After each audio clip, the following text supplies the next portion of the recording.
Hey guys, today we are doing another episode of Star Trek Thursday. I'm Matt and I'm here along with. John. So John, Halloween is past us, and we had some issues, and by we I mean me, with some release scheduled stuff in October. Also, you and I, our schedules kind of picked up, so we didn't have as many Star Trek Thursdays as I would have liked. And the last one actually aired on Halloween, so hope you guys listened to that. Hope you guys enjoyed that. Now we're talking about Hide and Q. I think this one might have been good for Halloween too. John, what's your take on that? Do you think this should have been out on Halloween or? Despite the fact that there's a highly Mike Myers, not Mike Myers, Michael Myers-esque stabbing in this episode, and the possibility of Riker becoming a massive superhuman douche is also scary. I almost feel like the battle is a bit more Halloweeny anyway. Mike Myers. Yeah, baby. I mean, Q is kind of like Austin Powers in a way, I Let me think. ask you a question, John Luke, and answer honestly. Do I make you horny? Oh, God. Do I? Um, Yes, you and know the that is answer, John Q. doing Damn it, yes. Why are you that is even John asking? doing John Delancey doing Austin Powers, which also sounds like a really good date night, but back on schedule. But, yeah, but I digress. I have to say, this episode actually, like, I was confused about the fact that Q was snakes. I was like, what the fuck? But I have to admit, I understand that maybe some of the absurdity could confuse some people or throw them off, but honestly, I watch a lot of Japanese superhero stuff, so I can't really complain about the absurd. So I'm not going to sit here and be like, really, they were French, or really, they were like beasts, and oh, some of the stuff that came up, their real wants. I will complain about one of them, but in general, like, I can't sit here and be like, oh, it was too weird, because I'm not gonna do that. But I This do this isn't believe even this isn't even that weird a day for Q, honestly. that's also fair. But what I will say is that I'm not the biggest fan of just some of the themes that they were trying to, at least the way they tried to tackle these themes. I don't have a problem with the theme of absolute power corrupts absolutely, because I do believe that it does. Also, which John, that's one that John brought to the table. I actually didn't think about that until you brought it up before we began the show. One that I did think about though was the idea that you don't always, even if you get what you want, that's not always what you want. So be careful what you And wish this for. actually gives you a chance. This also gives you a chance to drop a little TOS Spock into the mix and say, having is not always so pleasing a thing as wanting. It's not logical, but it's often true. Right. And of course, that's exactly what I was definitely thinking about. Yes, John, we're on the same wavelength. But I still I agree with you. However, you said this, and I want you to extrapolate on this. You said this before we began the episode. You mentioned that they were kind of juggling too many themes at once. So could you extrapolate on that? Yeah, it seemed like it was aiming pretty high thematically, but like you had said, I feel like there was a few different. It was a kind of a trope or a sort of aphorism pile up. You had absolute power corrupts absolutely. Thine own self be true. Be careful what you wish for. That kind of thing. Um, but it said, and then of course you had that showdown between Q and Picard in the Ready Room where they were kind of going back and forth with Shakespeare. It aimed very high. It just felt there were some places where it felt a little bit pretentious, which I know was a an early TNG kind of thing, And but I they were have to going admit, real. you're right. You are 100% right. But I have to admit, I don't really care about it because it was Picard. So you can argue Picard is pretentious, not the rest of them, not the rest of those normies. But for me, it starts to break down towards the end where, because they're jumping between all of these different themes and they don't necessarily have a coherent one that they're trying to adhere to, it starts to make you think, as if we're supposed to believe that, of course, you can't give someone what they think they want. I mean, that woman who lost her daughter, what does she really want? It's like, well, her daughter back. I don't think that's that big of a problem. And then something else to bring up as well is the fact that, well, if you want to reverse everything that happened in the episode, and I'm not even saying this because I have any ill will towards Wesley, but if you want to reverse everything that happened, then have Wesley and have Worf drop dead on the spot. But you're not going to do that. And it does become a bit of a who's who of like symbolism, because you know that Q first appeared as a cluster of snakes in the episode, Oh, and he was gee. the one tempting Riker with omnipotence. So that kind of thing, it's like it's sort of an English major field day And again, of just really, and I don't hate it for that. I just hate how it it just, again, towards the end, if they really wanted to hold on to the themes that they're trying to promote, kill off two main characters. Why should they live while this random little girl on a planet deserves to die? But we don't have enough time. We don't have enough time it's for okay that. to use the power to. It's okay to use your power to save our friends, but not people that aren't regulars on the show. Exactly. And look, I understand you're not going to have Picard looking at Beverly like, I'm sorry, he has to die. What? Don't worry about it. Kiddo, go play somewhere. Sorry, Beverly, we have to do it. Like, obviously, he's not going to do that.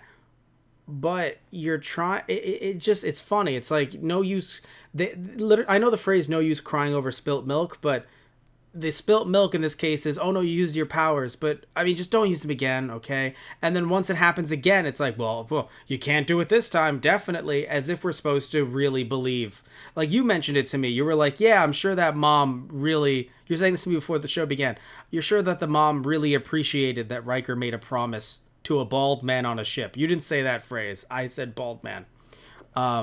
Right. It's just like, because I don't think there was necessarily anything heroic about Riker refusing to use his powers in this case, even though he promised Picard that he wouldn't. So it's just like, oh well, I'm sure the fact that you honored your promise to Picard, I'm sure that's going to be a comfort to the mother that doesn't get her daughter back. And I know everything gets set right at the end of the episode. I think they kind of pull a reset button, if I remember correctly. And so really none of it actually had any effect on anything, because I think they were sent right back to the time that the episode started in. Oh. But yeah, no. But to be Like I said, fair, it's been a little while. I here's the might be thing. confusing the ending, but that's Even if they did that, though, remember, Q stopped time repeatedly, so he did not stop them from getting there in time. So no matter what, she is going to die. and then I guess in that case, there's nothing anybody, there's nothing. It was, I guess, quote unquote, destined to happen. Yeah. Oh, I loved the green screen they used. It was so polished and prim and new, and it's like, we're on a random planet, and I'm like, oh, you look, see, the two moons are right there, and I'm like, I'm sure they are, buddy. Oh yeah, that was the old classic soundstage called Planet Hell. Yeah. And then they were constantly getting bitten alive by fleas and things like that. But yeah, that was good old Planet Hell. Wait, what do you mean getting bitten alive? Are you talking about the actors? Yeah, because there was all kinds of like sand and things like that, Oh, okay, that's and interesting. it was a very uncomfortable soundstage to shoot on. Well, I can see it in their faces. Um, so what I find interesting though is, even though I don't know why it had to be Riker of all people, like I think that's something that really should be explained more and hopefully maybe is later in another episode. But I do admit I do enjoy Q's, and I guess the hive mind of Q's, wondering what's this humanity thing all about and trying to have a deeper Yeah. understanding of it. Yes, there is a kind of fuckery afoot, but I don't believe that Q's or Q himself, if you want to refer to him as a singular, were ever going to kill any of them. No, because I mean that would be there really wouldn't be anything to gain by that. Our lives are fairly insignificant to the Q, but there would really also be no sport in killing the humans either. But here's the thing: is that for good or for ill, I think this episode really sums up that kind of. Throughout season one, there's this very strong humans are special motif, which definitely runs through TNG in particular, but it was especially pronounced and especially strong in the first season of TNG. Hmm. And I think that also that's again part of why this episode works, part of why it doesn't. I do think they really laid that on thick in season one, and this episode definitely is no exception. Is that, oh yeah, the Q are omnipotent, but we still fascinate them because of our our potential, because of the possibility that exists, and the fact that we confound every species that we meet because we're the species that does all the dumb shit you wouldn't expect. Yes. You could definitely see We that. defy all logic. Exactly, because the logical choice would have been taking Q's powers. Or at least working within the hive mind. That would be logical. I mean, you just saved a bunch of people. You've given your friends what you want. I know it was a very tempting thing. Oh, I loved how he's basically Judas at the end there. Or not Judas. No, Satan, when he met Jesus. Yeah, at the Almost end like with tempting him in the desert. yeah, exactly. At the end with Q in the robe. I mean, now we look at it and we're like, "Oh shit, that's Obi-Wan." But like at the time, that was actually a biblical reference. Even though Yeah, obviously he was Star dressed like a Wars, monk or a priest. yes, exactly. Star Wars had come out. Obviously, this is TNG, but I'm referring to a lot of that imagery being hit even further with the prequel series, episodes 1, 2, and 3, where now even with those, even people don't like them. Still, the imagery is even harder in that of Jesus Obi-Wan and Jesus Qui-Gon. So Yeah, exactly. Well, that's why you see all those share this picture of you and McGregor, so your yes. grandma thinks it's Jesus memes. There was a video, I don't know if it was real or not, but it was a guy trying to, like, he put in a picture of, I think it was McGregor. It was either McGregor or Qui-Gon as a joke in his grandma's Jesus photo collection. And she didn't notice. Not only did she not notice, he's like, "Ma," because he's Italian. "Ma, that's not Jesus." And she's like, "What do you mean? That's the Jesus Christ. Come on, he's right there." "Ma, that's not Jesus. That's from Star Wars." What? Like, not only not noticing, but like actively arguing that all of those pictures are really of Jesus. I don't know if it was real, but it was fucking hilarious all the same. Yeah, I was confused. You want to talk about some confusing shit. At first, I wasn't confused, where you have Yar in the penalty box. I'm like, you know what? This is okay. I understand that even at the time, I wouldn't say this even now, but at the time, you sit back and you think, really? She's going to be a quote-unquote woman in distress? But at the same time, I do have to admit, it's Q. Everyone is in distress when Q is around. It could have been anyone. Now, yeah, again, it was Yar, so that sucks. But I still feel as if it wasn't like she was in a vulnerable position. It's not like she's, in a princess costume or something. They have to go save her in a castle. It was just, hey guys, if you fuck up again, this could cost her or you your lives. So to kind of make the game harder. Vanished.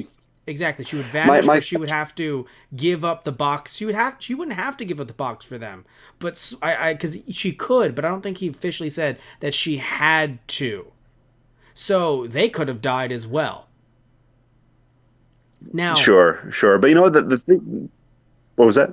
well, I was just going to say that it then turned into a fucking weird situation with Picard that I was so confused about.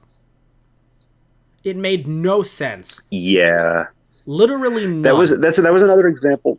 That was an example of one of those. Like I said, that was the early season one TNG writers just did not know how to write women without being insulting in a lot of cases. Now, don't get me wrong. Everyone on that ship does want to fuck Picard. It's just that's why they signed up for the ship. That's why they want to sign up for the ship. That's everyone who is on that ship, other than the obvious Wesley, is part of that ship in the physical and metaphorical sense. But it is an issue that for some reason Yar hits him with it out of nowhere, and I don't know. It's weird. This episode had some very odd acting, and again, I'm assuming it was the budget, and we have to kind of get through this because this doesn't happen in every single episode. Like, I don't see Yar in every single episode and think, ooh, what's going on there? Same thing with Forge. I don't see that happening on an episode to episode basis, but this one, there were a few clunkers. Beverly was her actress was actually pretty good for the most part for this one. But it's interesting because, again, it seems like it's an episode by episode basis. Some of them out of the park. Other ones, I'm wondering if they are a victim of the time. Like time as in, we can't do as many takes as we would like. Also, some of the material, again, is shit. Yeah, season 1 in particular, the writing and acting was a little bit uneven because I think they were trying to still figure out who the characters were. I think so. Maybe they had them played a few different ways to kind of see what stuck. At least that's the sense that I got from it. But yeah, it's one of those things where a lot of times, and that happens a lot in Star Trek, where like a character has like a latent attraction or like a seldom talked about attraction to another character. Which is interesting because I know that happens in real life too. A lot of times nothing comes of it. It's so interesting. I would like to know the differences between both captains looking at TOS and TNG. With TOS, I fully truly believe, and I don't think of this to be like a fan canon thing, that everyone on the Enterprise with Kirk had fucked him. But again, as time goes on and things change with TNG, everyone just wants to fuck Picard. It's an interesting difference. In this case, it's a different dynamic. It's a different dynamic too. I mean, it really is. Like, Picard would be like, "Oh, this is nothing like my old ship. We used to get it on back then." But now, on the Stargazer, everybody was getting laid. Everybody was gazing. But now, I mean, my back. Oh God, my back. But all jokes aside, it's just I don't, and it's not only, again, you could argue it's her delivery, but also just if you weren't the captain, what? Why was that even needed to be said in that exact moment? It's so odd. Again, it just, like you said, you mentioned writing women, like, not even, it's funny too, you mentioned women, not even women, I can't imagine a man saying that. Anyone saying that in that exact moment at that exact time. It just felt devoid of humanity, which is funny how Q is like, so this is how humans react. No, Q, it actually is not. This is confusing to everyone. This isn't how real people behave. Now, here's the thing, though, is that, and this was part of they had a lot of trouble with Yar. I feel like in a lot of cases they didn't really know what to do with her. And then I think with the whole penalty box thing, it did seem very gratuitous. They weren't necessarily playing her up as a damsel in distress because it could just as easily have been anybody. Q didn't single her out because she was female. But what they were trying to do is to show that she's a tough character, and then we're going to show her tough exterior crack kind of thing. But you don't want to establish this kind of habit where you introduce strong female characters just to break them. So it's like, oh, deep, below the tough exterior, she's soft and weak and codependent. Just like, again, it's gross. Like, I feel like that's a crusty old sci-fi writer kind of thing where it's like, oh, she's tough. So it's like almost like a male fantasy of a tough woman being brought low. If that makes any sense. No, it definitely makes sense. But I would argue if she does have a breakdown, it just is weird that it turns into a sexual thing. And again, you could have those discussions of like, dear God, did her planet fuck her up mentally? But they're never going to go into that discussion. So it just gets weird. Because they're never going to go into that discussion, like psychologically. So it just becomes a weird situation where it's like, why did she just have to look at Picard and be like, if you weren't the captain? It's just like, and then Q's like, I said, it was. Although I liked that Q. Here's the thing too, she didn't have to say that for Q to be like, oh, flirting with her captain, because that's Q. Q will just take anything and fuck with you. Like, you could literally just be eating some cereal and he's like, about to fuck those Cheerios. What? No, what the fuck? What? Why? No. Jesus. So it was, yeah, it was gratuitous. It was gratuitous, kind of came out of nowhere, and then it didn't really go anywhere. Which again, there are attractions like that in real life. It's weird, and and if we really want to be charitable, we could say that it was a weird thing that came out during a tense moment, because that does happen. It's realistic in its way, but it's also incredibly awkward, and again, odd for a show to do. Yeah, because again, it's like it. I just think that it's odd because, like you said, it's show to do. It's not going to have any payoff. So, like, what in the fuck is going on?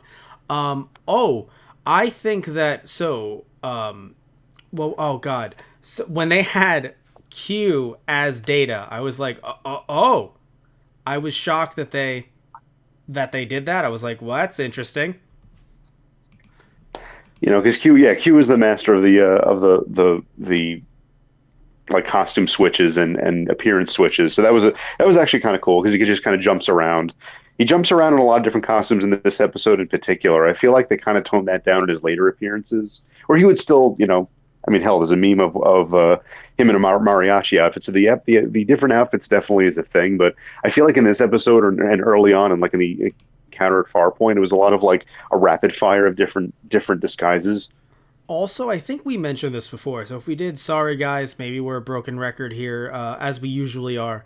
I still find it so odd. Not that Picard is French. I've accepted the French.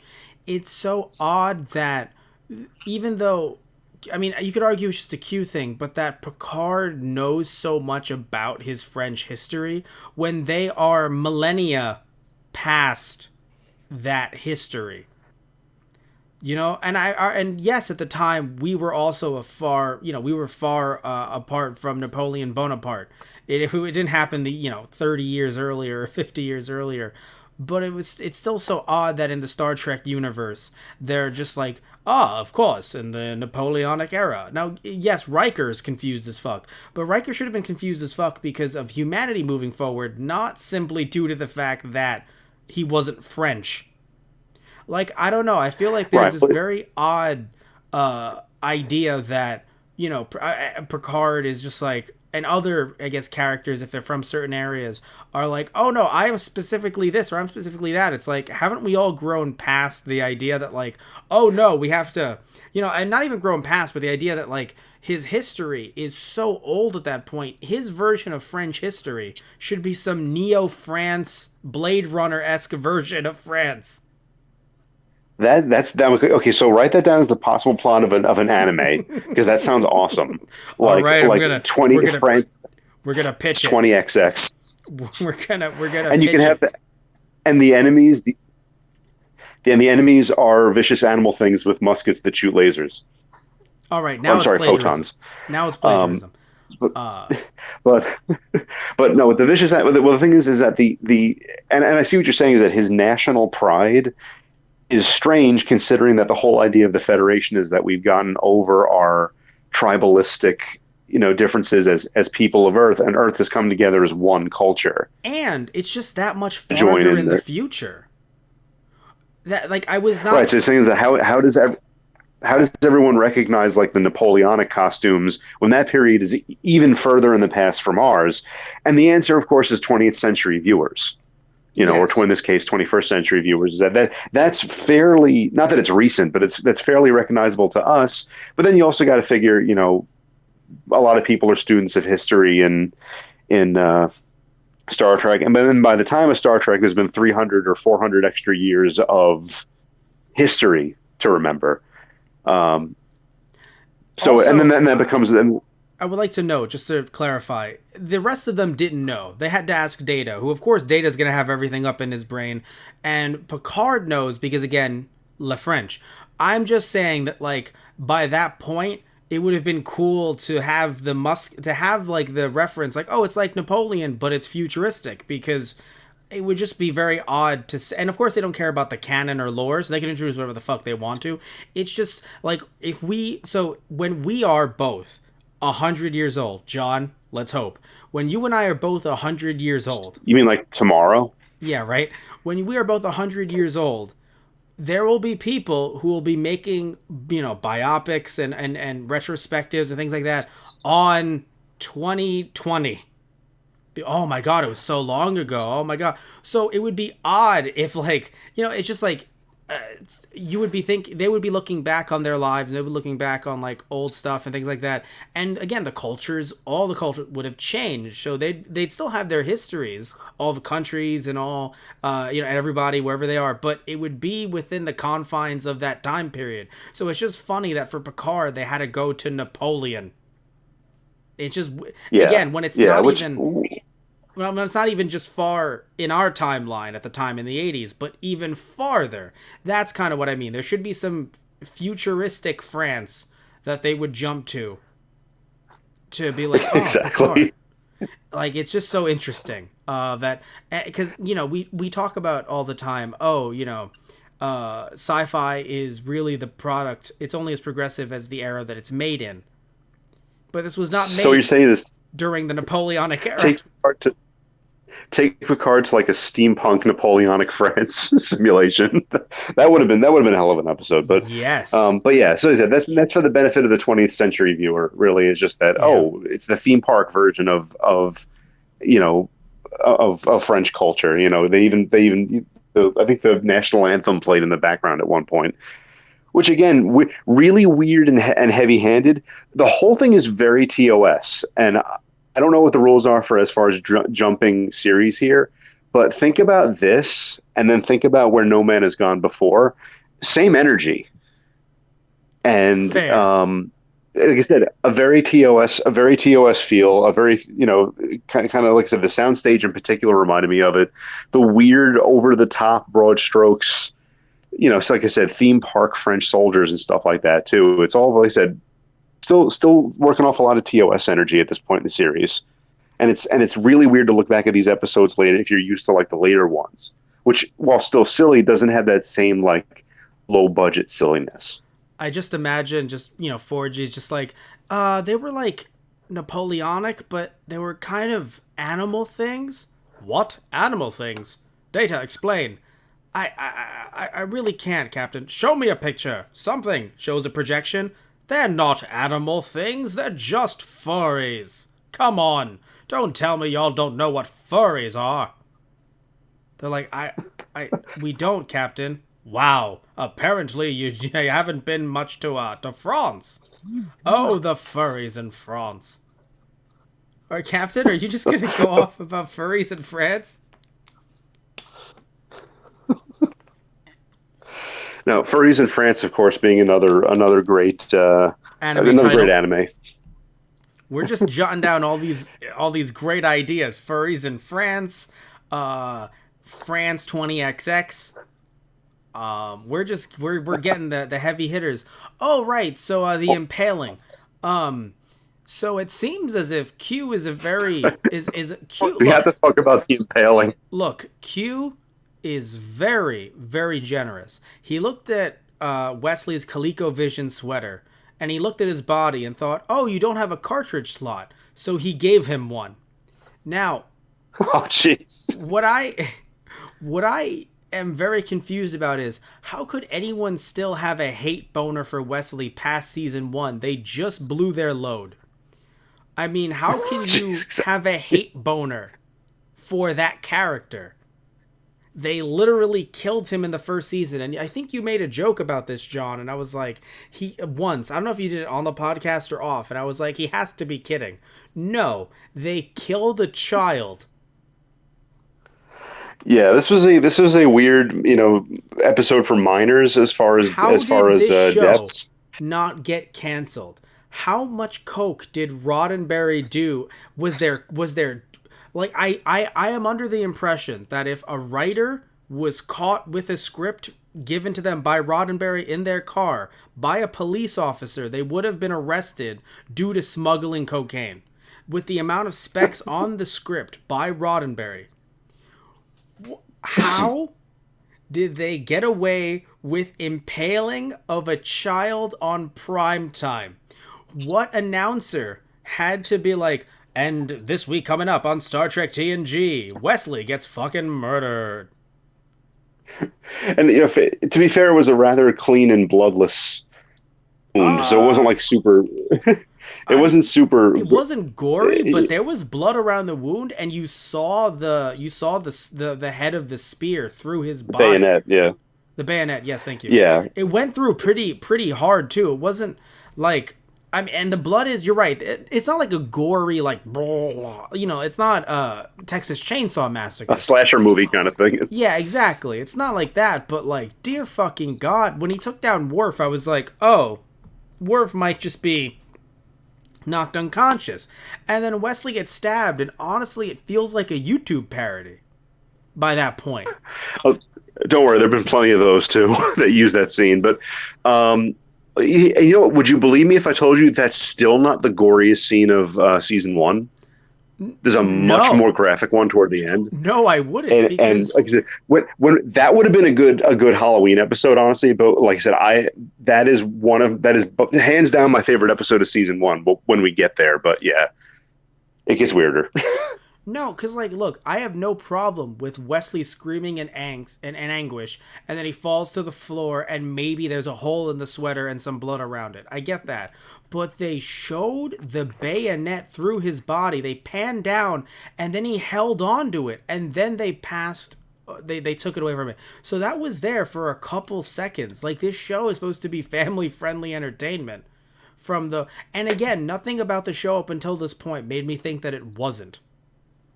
Like everything about this show up until this point felt like something, maybe not a little bit of justice, maybe not a little bit of it, but up until this point, other than justice, the show felt as if it's like, yeah, families come together and watch this. So I guess my question to you is, John, how old were you when you saw this episode? I was 27 years old. John, how old were you? I was 14. This was one of many that I missed the first time out, and Oh, okay. this was a actually, I think this was a Q episode that I had missed on my first attempted watch through of TNG, because the first time I ever watched it was on TV 55, and I think I missed that night. So I actually, I think I got that on VHS from Borders, actually, and Wow. I specifically picked this episode out because I was like, oh, it's a Q episode, and I heard Wesley gets impaled. That's so funny. Where the message board's right, you see that scene. Yes. No, you bought it brand new, yet somehow the scene with Wesley getting impaled is already worn out. You're like, how's that possible? I just got it. Who watched it at the factory before sealing it? Um, no, I mean, look, my thing is that I'm not saying that sci-fi can't go there and that even Star Trek can't go there. It's just such a huge tonal shift, not just with Q, but with the series overall, with what it had been up until that moment. Same thing with the rape gangs with Yar. It's these random weird ass tonal shifts, but it doesn't go all the way to try to be a more mature product. Yes, absolutely, absolutely. Honestly, and I'm going to be honest.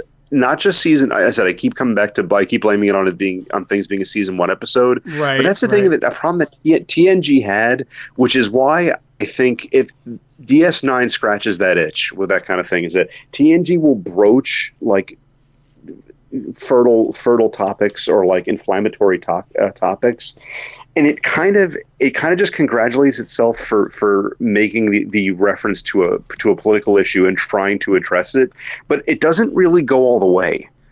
It doesn't really, it deals with them in a very surface kind of way, and in a sort of like a superficial kind of manner, without really ever taking a stance on it or really having much of a message. And I I'm kind of think looking at the terror. There's an episode dealing with terrorism in one of the seasons. That's the one I always come back to. I think in this one, though, this episode, it actually did have the message. I just think that the issue with its message was that they were trying to throw a bunch of themes in there as once. Like we mentioned much earlier in this episode, you try to throw a bunch in there at once. So it's like, I know what your message is, but you've only addressed one theme. So basically, it's because of my debate coach background, right? It's someone who throws out a bunch of contentions and they only end up focusing on one. And you have to have your main contention to be fair, but you have all these other sub contentions where it's like we have one contention and then you have like A through E, and it's like, all right, you're just doing this to try to get the opponent off their game. You're not going to build up any of these fucking contentions, are you? And then they don't. And it's like, you're not you're not better just because you had a bunch of contentions against your opponent, firsthand. Are you building them up, or is your and then so it's in this situation. They have a lot of contentions, but they're only really building up the one, which is, in my opinion, at the end of it, really was, hey, you don't always, again, getting what you want isn't always what you actually want. Because plus the thing is too. Well, I just want to say one thing. The reason why I say that versus the whole absolute power thing isn't the main contention, because literally out of nowhere, Mr. Your name is John Luke, motherfucker, goes, oh my god, Captain, I've realized how silly I was. What? Fucking run that by me again, sexy man Riker? What was that? All of a sudden now you've realized the error of your ways? This wasn't human hubris. You were actually under his spell. And now all of a sudden you're not? Get the fuck out of here. Yeah, that was very abrupt, and you almost got the sense that they ran out of time and didn't resolve, because it didn't resolve the episode. I wasn't sure what the lesson is. And I also feel like it was trying to be a morality. Like, not everything has to have a lesson, but I felt like this episode was trying to be a morality play, and it had two, like you said, there were 2 points that it seemed like it was trying to make that are incompatible. Because they were saying, oh, humans, what a piece of work is man, how noble in reason and apprehension, how like a god. He's saying, and then Picard's like, where Shakespeare said that with irony, I say it with conviction. So one message of the episode is that humans are wonderful.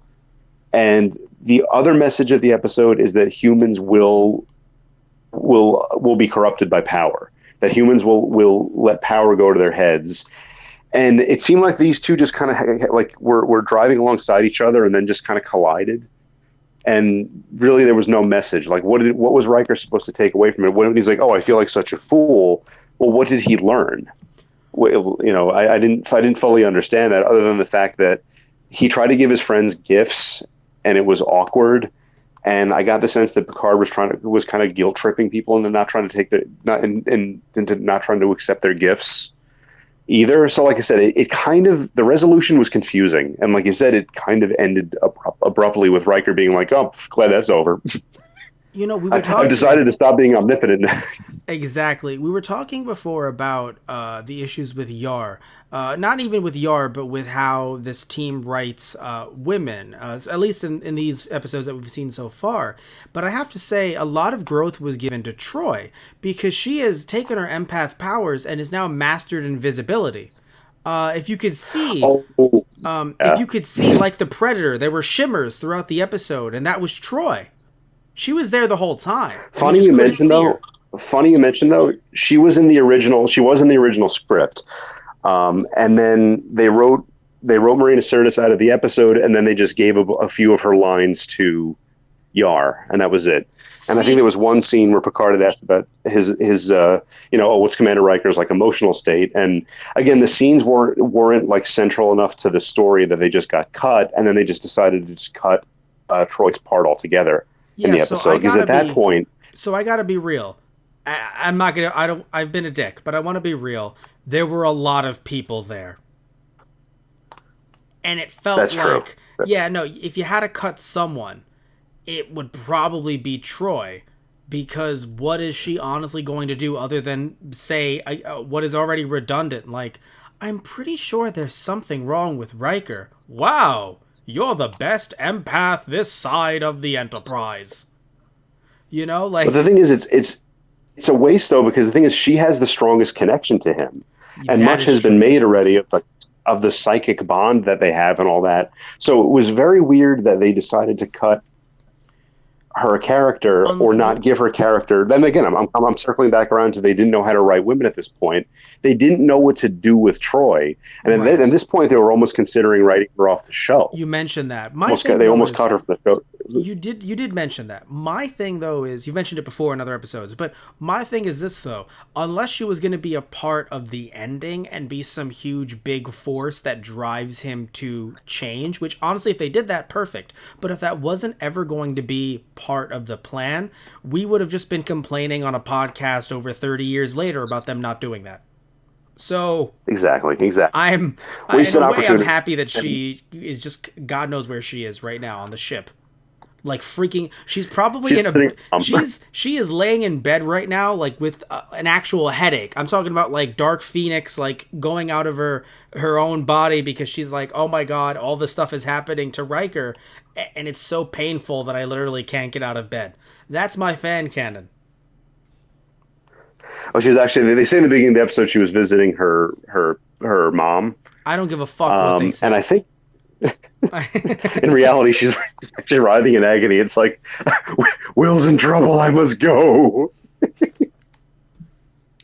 Will is giving naked Klingon women to Worf. Also, I have to say, I think the biggest issue with this episode too is that Riker had big beard energy when he did not have enough of any kind of beard to have that type of energy.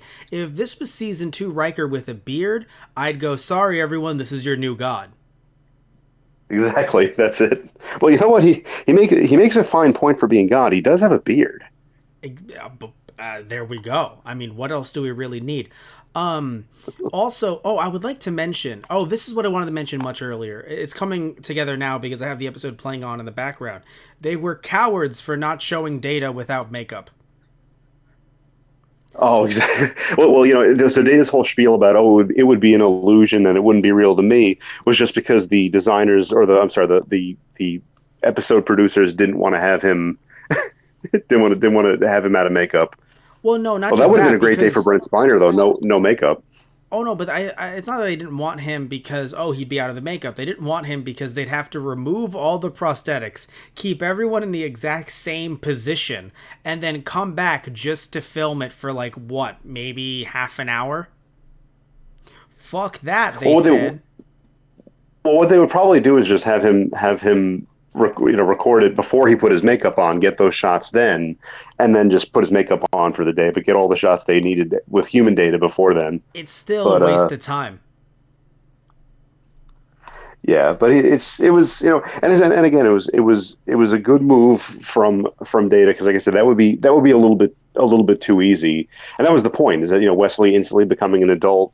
Data suddenly becoming human, and that kind of comes back to the be careful what you wish for kind of thing. Is that just both of those are about the journey to get there, and that it's not and again if we wanted to turn this episode into a cliche storm, what was it? It's about the journey, not the destination. So just it wouldn't be real to them because it was unearned. It wasn't the journey wasn't there. Also, too, if LaForge had gotten his sight back suddenly after being born blind, that wouldn't have been a beautiful moment. He would have been horribly overwhelmed. Yes. Suddenly, yes, that's how that works physically. Light, yeah, the light would have. I mean, again, Riker's using Q power, so I'm sure he can set it up so that doesn't happen. But again, not a super great, a very awkward way to give your friend a gift. And this is also, I said in the Worf. I know I made a joke about the Worf thing, where Worf is, probably said, "Oh, take her away," because he was embarrassed that, Riker had basically given him like a sex partner right there on the bridge in front of the whole office. Yeah, that's funny. That scene is actually on right now as we're talking about it. So here's the thing: is that it feels very odd to me simply due to the fact that it was just the way it was all done. I mean, I don't think that it's odd that... Because I don't think of her as, like, a sex slave. Like, you said that off camera, and I was like, God damn, like, John fucking hitting it with the hot takes. Like, I looked at her as, like, an actual, like, companion. Like, this could actually be an actual relationship. But, of course, like we've been saying over and over, it's not real, though. She was never real. It was just there to be pleasure to, to Worf, which is why you went with that phrase.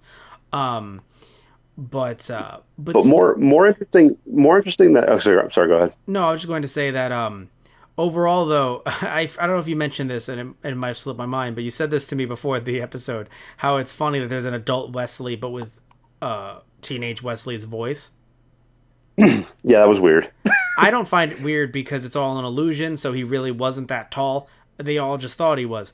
What I find funny though is, and it's the same of any show or movie, it's always fun to see them think this is what an adult version of that actor would look like, and it's usually Oh yeah, it never looks on point. absolutely nothing like Will Wheaton. Yeah, this was somehow they thought that Will Wheaton was going to be like a bodybuilder or something like that. He was, and I for one am frankly that Will Wheaton did not grow up to be weird, generic like '80s hot guy, because that would actually be kind of creepy. I just, you know what it is for me? Here's the thing, right? It's not that he can't lift weights. Like, he could, but even if he started lifting weights tomorrow and became as large as Arnold Schwarzenegger, his chest wouldn't just, like, his shoulders wouldn't just be that broad. They gave him broader shoulders. It's fucking weird. Exactly. It's like oh wow, this is this. Not only did you accelerate time, but apparently my entire body type changes. Yeah, no, like, for me, Must have been all that radiation. exactly. That's the thing. For me, it's not just, oh, you know, he's we know how Will Wheaton looks now. And to be fair, looking at Will Wheaton then, I can kind of see what they're going with, at least with the hair, but not with the shoulders, A man. It super was just, idealized version, yeah. yeah, I guess. It's I know it's supposed to be a super idealized version, but still, like it's very. And I said, and there's no lack of jokes about that in the the shit posting groups and stuff like that. It's just Of that like yeah, course. this is not, or they would Photoshop the actual Will Wheaton's current face over the super buff Hans They and Franz Wesley. they'd still go back to that planet and he'd still be talking about baseball. He looked just like that. They'd be like, "How are you?" He's like, "Baseball's an amazing American pastime." Um, but anyway, yeah, it's, it's an episode that I think had a lot of promise. And again, when I first started watching it, I was like, "Oh, it's a Q episode, and it's called Hiding Q." Oh, when Q on the ship, he called it Deadly Games. I don't know. I don't know what this is before, like, the whole hiding Q thing actually started. That really happened when he called it Deadly Games on the ship before everything went to shit. I know in my heart. I don't know if it's on your old CD that you have with the original scripts, but I know in my heart, no matter what you have to tell me otherwise, that the episode was meant to be called Deadly Games at least one point in its production. That's possible. It's possible. I know with the Q episodes after, most of them after Encounter and Farpoint, they try to work a Q pun into them somehow. This one's a bit of a reach, I will admit, as far Only as puns because no go. one no one actually hid at all. It's not even a reach. It's just factually inaccurate.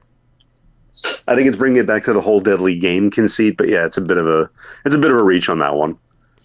But it was just kind of funny. Like, he says "deadly game," and I'm like, it was the way he delivered it. And I know it's just the way it's the actor, but the way he delivered it, it felt very much like it was one of those like I can't think of other movies that have done it, but it's just, it's like Like a it's like title drop. a huge title drop, where it's just like, is this The Last Jedi? Is Are this we going to have a New Hope? are we going to have an encounter at Farpoint? Oh my god. We could just do this all day. This is never going to go anywhere productive. Um And that's why I have to become Code of Honor. oh my Jesus Christ. And that's why I am Batman Although it's, Vengeance. and it's funny in one like later episode of Deep Space Nine, Quark, who was like a Ferengi regular on the show, Yeah, name drops the Last Outpost that's as funny. a callback to it. So yeah, a lot of them, and that could fill up an entire other podcast is like weird uh, TNG episode titles. So before we wrap this one up, talking about Forge 4G regaining his sight and then losing it. We mentioned the actual medical, like, it would not be good on his brain because you just can't do that. That's not how the brain works. But even putting that Yeah. aside, it was this really weird situation where I'm not saying that there is not one single person who is blind who does not want to have sight. I am not blind. I cannot, and no one could ever speak and say that they're 100% no of X, Y, or Z in any situation ever. But to have a show that was actually doing very well, showing that, hey, you can do anything, you not being able to see does not impair you. You are not disabled. You are not, you having this this blindness does not in any way stop you from being a part of this crew. And then to show that deep down you've really wanted to see all along, in a television show, excuse me, in a television show, it seems as if that defeats the purpose of what they were trying to do. In real life, I can't get into the intricacies of that because that is far, far too. That's not only out of our field, both of us. It is just something that you can never really get to the bottom of. But it does feel anti the message they were promoting, in my opinion. Do you feel differently, John?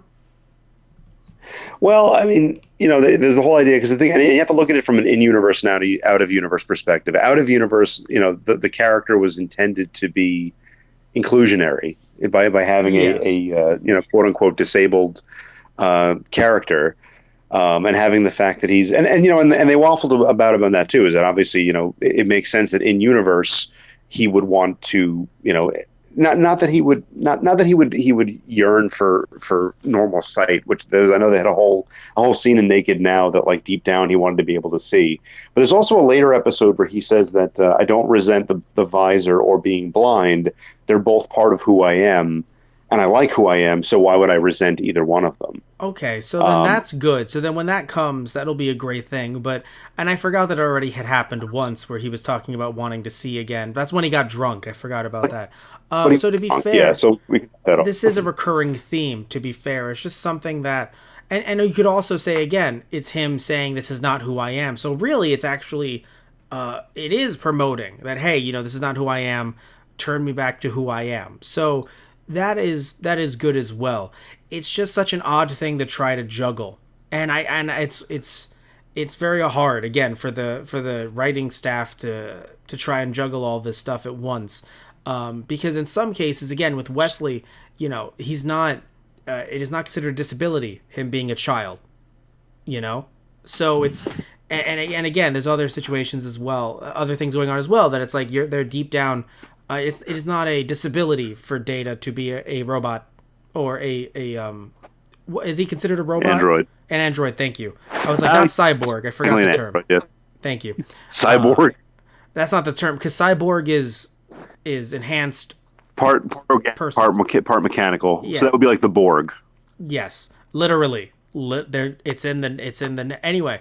So yeah, I think it's just kind of funny at the end of everything, and trying to go to a fun note now. At the end of everything, you just have Riker sitting next to the captain smiling. It's so interesting how this crew could literally kill each other almost on a week-to-week basis and then go back to like everything's normal. Very dysfunctional relationship. Oh, yeah. With all the they know it's a Federation starship. They know there's a demonic possession or a weird mind-altering, mind-control beam and things like that. So they just they always part ways as friends. I mean, what are you gonna do? Right? They're like, what are we gonna do? You just completely fucked up rank. You haven't seen anything yet. Like the things these people will do to each other, and then aside from like a slight awkwardness afterward, there really is no residual effect on their relationship or anything. It's only funny just to see it at the end of the episode. I'm not going to sit here next week and be like, oh my god, I'm not going to reference that. But at the end of the same episode. That wouldn't really have been in character for a series like TNG for 3 episodes later for Dr. Crusher to be like, I don't know, Worf. I don't know if I can forgive you for spitting acid in my face when you got devolved into a And again, I'm not saying spitting mutant. And that's fine. I'm not saying that has to happen. It's just funny that within the same 5-minute span or 10-minute span, like you just had Riker fucking with Picard. Oh, sorry, Jean-Luc, as he called him. I mean, literally getting on his every last nerve because of these powers. And then we're supposed to just, oh, I'm sorry. Oh, fuck it. Sure, why not? Like, how lackadaisical was the Stargazer? Yeah, and then once, as I said, and then once Q's powers, because Q never like says, okay, I take away your Q powers. Now Q gets whisked away. Presumably Riker's powers are gone, and then instantly, like flipping a switch, he's like, oh wow, isn't my face red? Like what? It just seemed like a very odd way. And the thing is, it really is as simple as that. The Q was gone, the powers were gone. It was very anticlimactic, I feel like. Yeah. Either way, though, again, I would still say this is a good episode within the confines of season 1 so far. Potentially one of the best, I would say. To be fair, despite everything we've said already. Anything else you want to say before we wrap this one up? Oh no, I mean that covers it. And it's so weird that after this episode, that Q made good on his promise and never troubled humanity ever again. I was surprised. Me too. I mean, you know what? That Q guy, very respectable, reliable, hive mind. Yeah, no, I definitely believe everything Q tells me. Either way, guys, thank you all so much for listening in as always. If you're watching us on our YouTube channel, those guys on the radio, please remember to like and subscribe. If you are listening to this through our iTunes, you've searched up those guys on iTunes and you found us there. Thank you all so much. You just can search up those guys and find us that way. Also want to mention as well that you can give to our Patreon, patreon.com/TG Productions, to get the entirety of every podcast we've ever done for download. Again, depending on what tier you give to, and you can get stuff like this. You can get stuff that we've been doing this for over 5 years now. Not specifically John and I, but overall, we've been podcasting for over 5 years. So you can get that entire archive through our Patreon. Again, patreon.com/TG Productions. We're changing a few things around, but that still should be a go, obviously, by the time you listen to this and you go there. And if you've already done that, and that's how you're listening to this, thank you all so much for just helping us be us. All right, guys, so love you all, take care, and tune in next time for another episode of Star Trek Thursday. What's the next one going to be about, John? The next one's called Haven. Oh God, Haven. So yeah, so this is a little bit of Troy's going to be in it. We know that much. So I guess they were trying to just shuffle her around. So we know Troy's going to be in it. Good God, John. We'll see what happens. It's gonna be cheesy 80s soap opera, TNG style. We'll see if they write her better than this one. She wasn't in this one, so they can only go up, I would argue. We'll see what happens then. All right, guys. Love you all. Take care. Tune in next time. See ya.